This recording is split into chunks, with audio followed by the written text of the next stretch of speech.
네, 연말이 되면서 남은 올 한 해 동안 또 내년까지 증시를 이끌 만한 핵심 트렌드들 어떤 것들이 있을지 증권사들뿐만 아니라 투자자들도 주목을 하고 있는 상태입니다. 저희가 하나하나씩 오늘 챙겨서 확인을 해보도록 하겠습니다.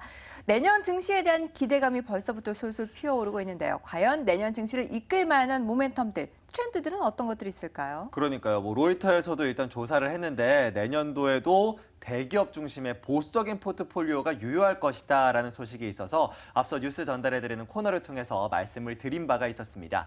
그리고 또 우리 시장에서는 어떠한 종목들이 주도주가 될지 우리가 가장 관심이 많은 곳 중에 하나인데요. 네. 그 주도주들 짚어보도록 하겠습니다. 일단 엠텐의 김정우 연구위원과 함께 이야기를 나눠보도록 하죠. 위원님. 네, 우리 시장의 주도주들을 얘기하기는 쉽지 않겠죠. 왜냐하면 주도주라고 하는 게 실제로 지수를 끌고 갈 수 있을 정도의 능력을 보여야 되는데 이제 그런 종목이 과연 나올지는 조금 미지수입니다. 다만 종목이 오른다라는 개념에서는 분명히 신성장 동력들이 있는 그런 종목들이 있는데요. 먼저 우리가 트렌드를 짚어야 그런 종목군들을 피킹할 수 있다라는 거죠. 그래서 글로벌 트렌드를 먼저 좀 짚어보도록 하겠습니다. 자, 최근에 이제 바뀌고 있는 글로벌 트렌드는 이런 얘기가 조금 적절한 표현일지 모르겠습니다만 세계 각국이 모두 안 하던 짓을 하고 있다 이렇게 봐야 될 것 같습니다. 이게 근데 부정적인 의미의 안 하던 짓이 아니라 긍정적인 의미의 안 하던 짓이라는 거죠. 그래서 준비된 그림으로 먼저 좀 확인을 해보면 우리가 전혀 생각할 수 없었던 중동의 실리콘밸리가 만들어진다라는 것인데요. 지금 두바이의 실리콘 센터 조감도입니다. 이 안에 여러 가지 클러스터들이 굉장히 많이 들어선다라는 거죠. 그리고 이것은 중동 중심이 아니라 중동에서 해외 기업들을 적극적으로 유치해서 소프트웨어뿐만 아니라 IT의 전반에 대한 R&D 센터를 만드는 데 주력하고 있습니다. 그래서 꽤 많은 기업들이 이미 참여를 하는 것으로 얘기가 되고 있고요. 이런 대규모 센터가 만들어진다라고 하는 게 이 중동에서 기존에는 생각할 수 없었던 부분이라는 거죠. 물론 두바이라고 하는 도시 자체가 이 사막에는 존재할 수 없었던 일종의 신기루 같은 현상이었습니다만 이 위에다가 그동안은 물류, 그다음에 이 쇼핑의 중심 정도로 생각했던 두바이를 IT 중심의 도시로 바꾸려고 하는 이런 시도는 분명히 신선하다라고 봐야 될 것 같고요.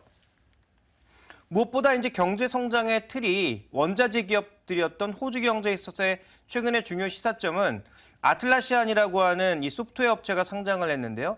원래 예상했던 것보다 2배 이상의 자금이 모이면서 최근에 호주 시장에서도 소프트웨어 산업들이 각광받고 있고 이쪽으로 IPO가 되고 있는 등 굉장히 많은 돈이 모이고 있습니다. 그러니까 각국도 그동안 우리가 중동하면 떠올렸던 석유 수주 프로젝트, 굉장히 쉽게 생각했던 이런 트렌드들에선 다 벗어나서 뭔가 새로운 시도들이 계속 나오고 있다는 거고요.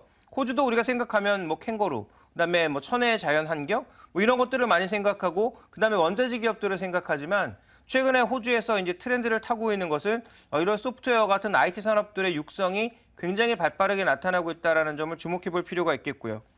그다음에 이제 쿠웨이트 같은 경우에는 정부 주도 프로젝트가 나오고 있는데 이거 원래 하던 거 아니냐? 맞죠? 원래 하던 것입니다. 그런데 그동안 쿠웨이트 프로젝트가 대부분 어느 쪽에 발을 맞추고 있었냐면 주택 건설 쪽이라든지 아니면 우리가 흔히 아는 석유와 관련된 여러 가지 정유 프로젝트, 화학 프로젝트 이런 것들이었거든요. 근데 이런 플랜트에서 벗어나서 이번 프로젝트의 핵심은 국가 인프라를 건설하는 거죠. 지하철이라든지 도로 항만이라든지 그다음에 병원이라든지 의료 설비라든지 이런 전반적인 사람의 삶의 질과 관련되어 있는 그런 프로젝트들이 빠르게 증가하고 있다는 것입니다. 그래서 아랍에미리트, 쿠웨이트, 최근에 사우디는 조금 줄어들고 있는 양상입니다만 이런 지역들을 중심으로 해서 카타르와 함께 굉장히 삶의 질을 높여 나가기 위한 이런 흐름이 나오고 있다는 것은 중동의 인구가 굉장히 젊습니다.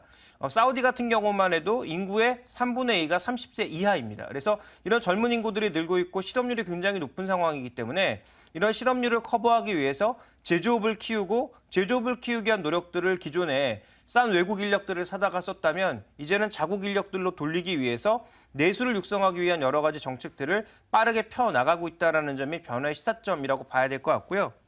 자, 마지막으로는 여러 번 드렸던 말씀입니다만 중국이 이제 특허를 전 세계에서 가장 많이 내고 있는 국가 중에 하나죠. 그것도 국제 특허도 이제 중국이 가장 많이 내는 국가 중에 하나다 보니까 중국이 이제 역공을 하고 있습니다. 그동안은 마음대로 베껴 쓰고 자국 내에서는 불법을 자행했던 그런 중국이 이제는 글로벌 시장을 상대로 역공을 취하고 있죠. 지적재산권을 보호해주겠다라는 쪽으로 가고 있습니다. 그래서 지금 보시는 그림은 이 지적재산권 보호를 위한 업무 처리 과정인데요. 이것은 뭐 실용실현이라든지 특허라든지 그다음에 뭐 저작권과 같은 여러 가지 이 권리들을 모두 보호해주겠다라는 이 업무 처리 과정입니다. 그래서 실제로 중국이 이렇게 바뀌어 나가고 있다라는 것은 이것도 역시 중국도 안 하던 짓이거든요. 그래서 전체적인 트렌드는 가장 중요한 걸 보시면 그동안 모두 안 하던 것을 하고 있고 이런 안 하던 것에서 우리가 중요하게 피킹해봐야 될 중요한 종목 아이디어들이 숨어 있다라는 점을 주목해 보실 필요가 있습니다.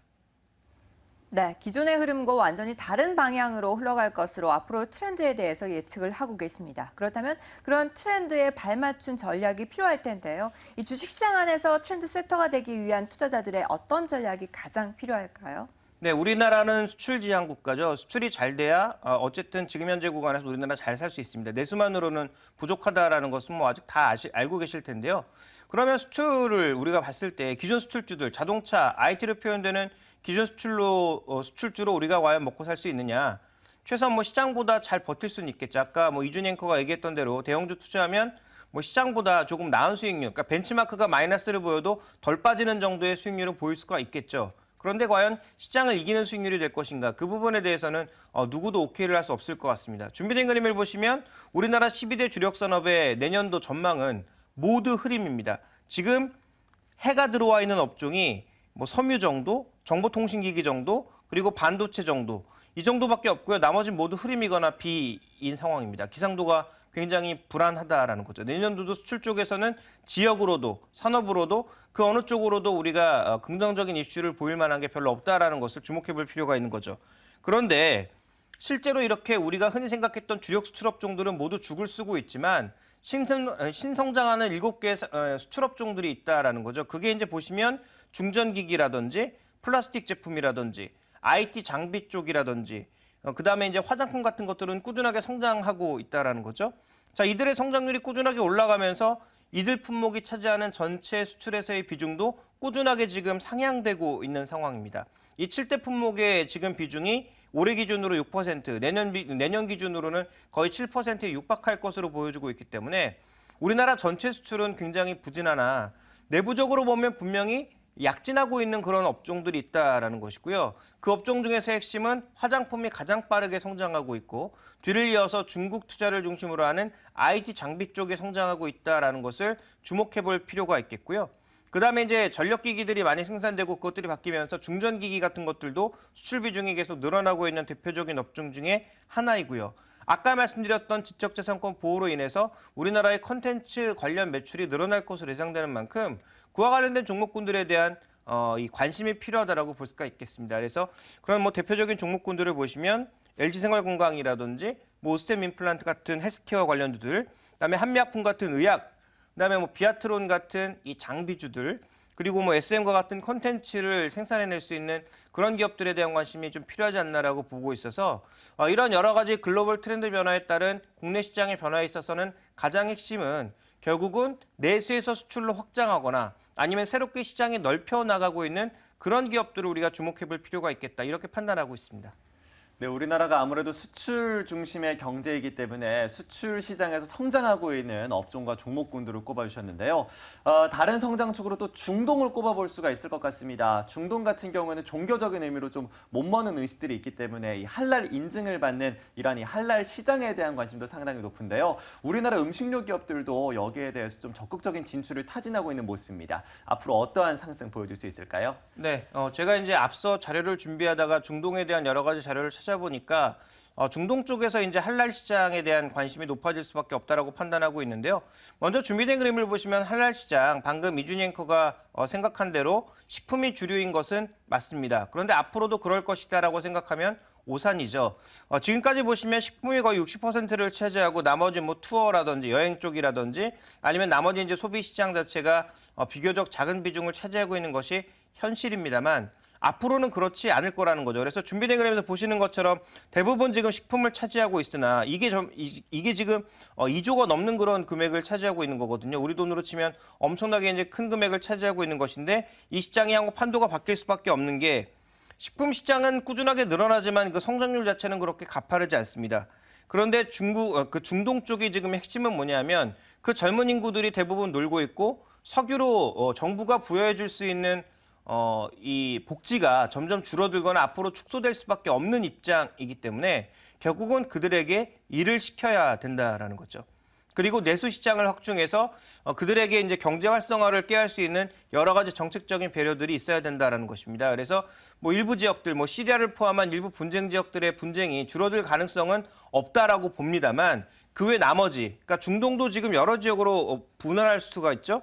뭐 이란 그 아라비아 반도 지역이 있고, 그 다음에 이제 북아프리카 지역이 있고, 상대적으로 이제 지중해 쪽에 연안에 이제 지역들이 있고, 이렇게 여러 지역으로 나눠볼 수가 있는데요. 실제로 이제 시리아 쪽에 다마스쿠스를 중심으로 하는 이쪽 분쟁 지역을 제외하고 나머지 지역 쪽에서는 꾸준하게 발전을 꾀하고 있다라는 거죠. 대표적인 이 복지 국가인 중동의 카타르를 포함해서 UAE라든지 쿠웨이트라든지 사우디 같은 국가들을 중심으로 내수가 계속 확장되고 있다는 것입니다. 그러다 보니까 실제로 무슬림들의 화장품 소비가 최근에 급증하고 있는 양상이고요. 이런 급증에 최근에 가장 부응하고 있는 글로벌 기업들은 바로 로레알과 같은 대표적인 프랑스 화장품 기업들이 여기서도 이제 가장 약진을 보이고 있는 양상인데 우리가 이제 중국에서는 많이 따라잡았죠. 그런데 새롭게 뚫어낼 수 있는 시장은 바로 이런 시장이라는 것입니다. 중동 시장 쪽에서 친환경과 관련된 또 할랄 인증과 관련된 것들을 받으면 이런 내수 시장 확대에 따른 소비의 확대가 결국은 뭐 화장품, 식품, 가공식품 뭐 이런 쪽으로도 연이어서 이어질 가능성이 있다라는 것을 주목해 볼 필요가 있는 거죠. 그래서 지금 당장 뭐 수출을 하고 있는 것은 아닙니다만 향후 우리가 화장품 시장에서 주목해야 될 것은 중국의 추가적인 확장보다는 뭐 유럽이라든지 아니면 동남아시아라든지 아니면 뭐 중동 지역 같은 이런 쪽에 과연 국내 기업들이 얼마만큼 추가적으로 확장할 수 있는지 이 부분을 살펴보시는 게 핵심이 아닌가라고 보고 있고요. 실제로 이 할랄 시장의 핵심은 아직까지는 말레이시아라고 보고 있습니다만 인구 기준으로는 인도네시아고요. 그다음에 향후 발전 가능성을 보면 중동 쪽입니다. 그래서 우리가 흔히 이제 중동하면 건설수주 이런 거 생각하지만 이제는 중동 관련주가 건설주가 아닐 수 있습니다. 오히려 식품 관련주라든지 아까 말씀드렸던 화장품과 같은 내수 소비와 관련된 기업들 그리고 이쪽에 아까 말씀드렸던 두바이에 이 클러스터가 만들어진다면 IT 클러스터가 만들어진다면 오히려 반도체 기업들, 소프트웨어 기업들 이런 것들이 중동 관련주가 될 수 있다라는 거죠. 그러니까 발상의 전환이 필요하다라는 것입니다. 그래서 이제 중동을 쳐다보면서 현대건설을 떠올리는 건 바보 같은 짓이다. 그래서 오히려 식품 기업들, 중동을 보면서 식품 기업들이라든지 아니면 뭐 좀 전에 말씀드렸던 LG생활건강을 중심으로 하는 화장품이라든지 그다음에 향후 IT의 발전 가능성, 소프트웨어 발전 가능성을 보면서 이런 IT 기업들을 중심으로 대응하시는 게 오히려 좀 더 저는 좋은 전략이 아닌가라고 판단하고 있기 때문에 지금 현재 할랄 인증을 받은 기업들을 몇 가지 말씀드리면 뭐 농심이라든지 대상이라든지 오리온, 뭐 CJ제일제당 이런 기업들이 실제로 할랄 인증을 받은 기업들이고요. 화장품 같은 경우에는 뭐 아모레퍼시픽이나 LG생활건강처럼 글로벌 시장으로 확장을 꾀할 수 있는 이런 기업들의 관심을 가지시는 게 좋을 것 같다 이렇게 보고 있습니다. 네, 알겠습니다. 중동 할랄 시장 이제 음식료만 바라볼 것이 아니라 화장품과 같은 내수 소비 업종도 바라볼 필요가 있다라면서 관련된 종목들도 언급을 해주셨습니다. 이렇게 해서 내년도에 유망할 수 있을 만한 신성장 동력들을 찾아봤습니다. 그렇다면 오늘 우리 시장에 대한 전략도 상당히 중요하겠죠. 오늘장 선전략을 통해서 그 이야기 함께 나눠보도록 하겠습니다.